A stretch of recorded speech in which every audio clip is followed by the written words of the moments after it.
Hello friends, स्वागत है आपनु मारा रसोड़ाना काठियावाड़ी स्वादमां।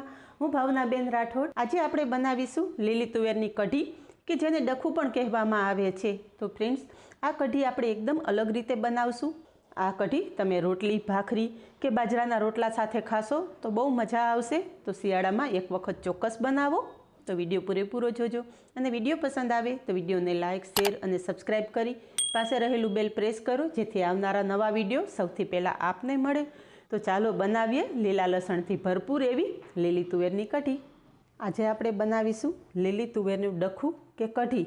તો ડખું બનાવવા માટે અહીંયા મેં 1 કપ લીલી તુવેરના દાણા લીધેલા છે। અત્યારે માર્કેટમાં ખૂબ જ સારા પ્રમાણમાં લીલી તુવેર આવતી હોય છે। તો તાજી તુવેરનો ઉપયોગ કરી અને આ રીતે આપણે લીલી તુવેરની કઢી બનાવશું।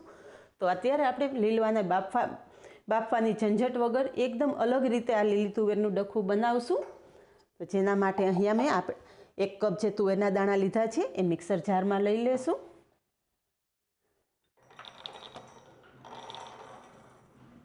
અને તુવેરની સાથે જ 1 લીલું મરચું અને 2 ટુકડા આદુ લઈ લેશું અને બધું પીસી લેશું। પણ આ તુવેરનો આપણે એકદમ ફાઇન પેસ્ટ નથી કરવાની, રફલી જ પીસવાની છે। અહીંયા તમે જુઓ કે તુવેર પીસી લીધી છે, પણ આ તુવેરમાં કોઈ આખા દાણા પણ રહેલા છે। એ રીતે આપણે તુવેર પીસવાની છે। તો પીસેલી તુવેર સાઈડ પર રાખી દઈશું અને કઢીનું મિશ્રણ તૈયાર કરી લેશું।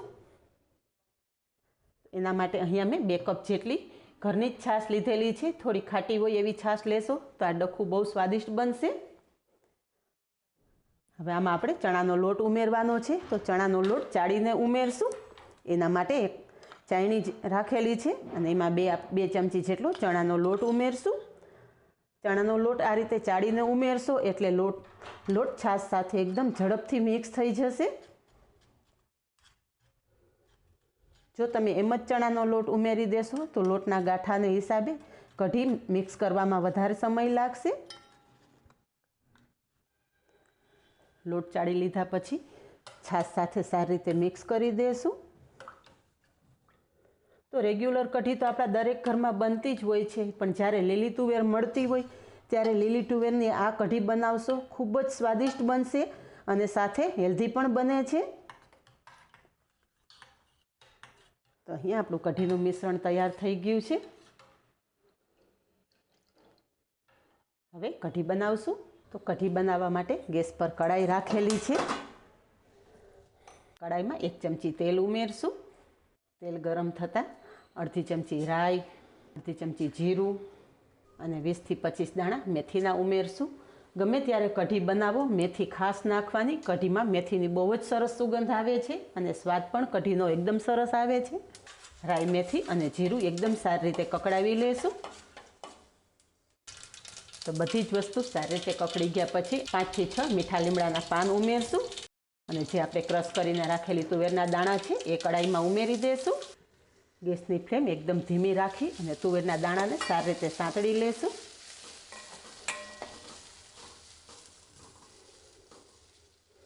હવે આ તુવેરના દાણા ઝડપથી બફાઈ જાય એ માટે આપણે અત્યારે કઢીના ભાગનું બધું જ મીઠું ઉમેરી દેશું। સાથે અડધી ચમચી હળદર પણ ઉમેરી દેશું। ગેસની ફ્લેમ ધીમી રાખીને સારી રીતે સાંતળી લેશું।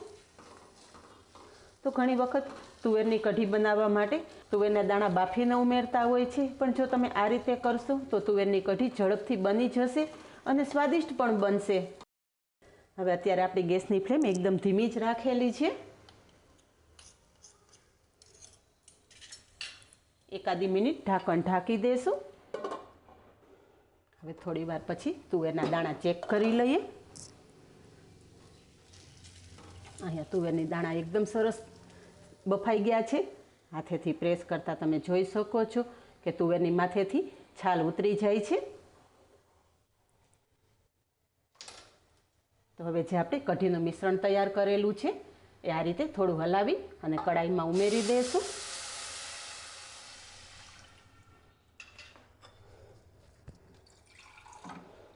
અને સાથે 2 ચમચી જેટલું પાણી ઉમેરી અને એ પણ કઢાઈમાં ઉમેરી દઈશું।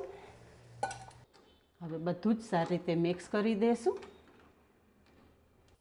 કઢીને ધીમા ગેસે એકદમ સારી રીતે ઉકળવા દેશું।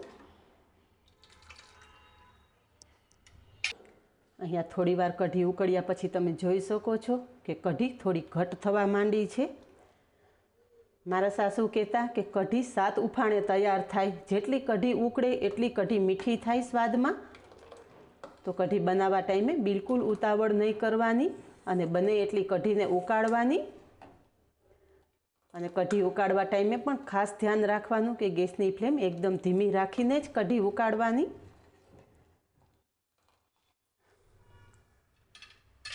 અહીંયા કઢી ઉકળે છે તો કઢીમાં આપણે 2 ચમચી જેટલો ગોળ ઉમેરશું. ગોળ ઉમેરવો ટોટલી ઓપ્શનલ છે, પણ આ ખાટી મીઠી કઢી બહુ સરસ લાગે છે.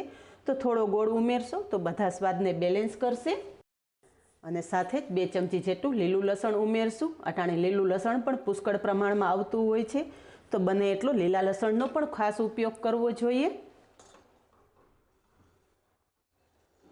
આ રીતે થોડી કઢી ઉકળે પછી જ લસણ ઉમેરવાનું, જેથી લસણની એકદમ સરસ ફ્લેવર કઢીમાં આવી જશે. તો હજી આપણે કઢીને 3 થી 4 મિનિટ સારી રીતે ઉકાળશું. પછી કઢી ઉપર એક સ્પેશિયલ વઘાર કરશું. કઢી વધારે 2 થી 3 મિનિટ ઉકાળ્યા પછી તમે જોઈ શકો છો કે કઢીમાં એકદમ ધ્રુપકી પડે છે. અમારી કાઠિયાવાડી ભાષામાં આને ધ્રુપકી કહે છે. કઢી એકદમ સારી રીતે ઉકળી જાય એટલે આ રીતના ધ્રુપકી પડવા માંડે છે. અને આ કઢી આટલી ઘાટી જ હોય છે કારણ કે આ કઢી આપણે ભાત સાથે નહીં પણ રોટલા સાથે સર્વ કરવાની હોય છે. તો આ કઢી એકદમ સરસ ઉકળી ગઈ છે, તો સાઈડ પર રાખી દેશું અને કઢીનો એકદમ સ્પેશિયલ વઘાર કરશું. તો વઘાર માટે વઘારિયામાં આપણે 1 મોટી ચમચી ઘી ઉમેરશું. આ રીતે ઉપરથી ઘીનો વઘાર કરવાથી ઘીની એકદમ સરસ ફ્લેવર કઢીમાં આવશે. અને ઘી સાથે જ અડધી ચમચી જેટલું તેલ પણ ઉમેરી દઈશું. તેલ ઉમેરવાથી ઘી બળશે નહીં.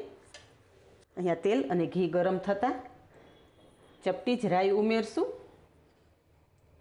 સાથે ચપટી જેટલું જીરું પણ ઉમેરી દઈશું. 3 લવિંગ, 2 ટુકડા તજ, 1 સૂકું મરચું આ રીતે 2 ટુકડા કરીને ઉમેરશું. સાથે 3 થી 4 મીઠા લીમડાના પાન ઉમેરશું. અને અડધી ચમચી લાલ મરચું પાવડર ઉમેરી અને તરત જ વઘાર આપણે કઢીમાં ઉમેરી દઈશું અને ઢાંકણ ઢાંકી દઈશું, જેથી વઘારની એકદમ સરસ ફ્લેવર કઢીમાં આવી જાય.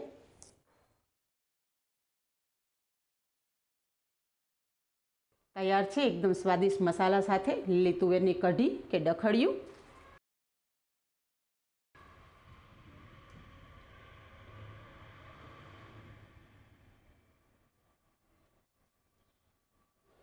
તૈયાર થયેલી કઢી સર્વ કરશું.